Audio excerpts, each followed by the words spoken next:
Isra tayong chicken. Marinate sa capsicum or bell pepper, garlic, at saka onions. So, you can use either white or red onion. Pero yung ginamit ko ay red. So, for the final grill, minarinate ko siya sa kasama ang ketchup at saka konting lemon. Tapos, magic powder or yun, chicken powder. Tapos, konting salt, konting pepper, konting paprika, at saka konting achuete powder. So, for the final grill, ililipat natin sa dyan. Ililipat natin sa dyan sa preheated na pan. Yan ang final grill niya. Para magkaroon siya ng mark. Kasi tamad ako maggamit ng uling. Yan ang ayaw ko yung mag-ihaw-ihaw. Pero ito, ihaw talaga po siya. Dapat.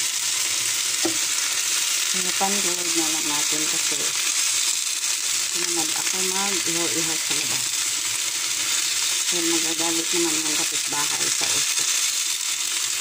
So, ayan.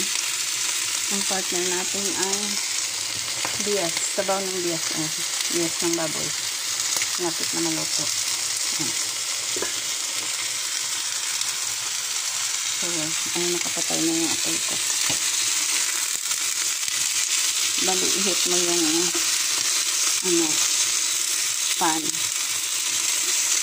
sa 500 degrees for 2 minutes. Tapos, patayin mo.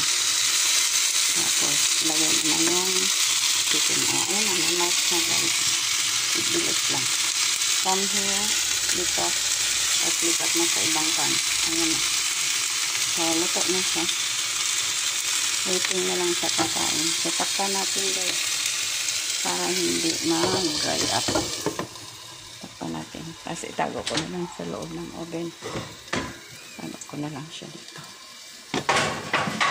Mamaya kung may kakain, ready na. So that's it guys. Thank you so much for watching.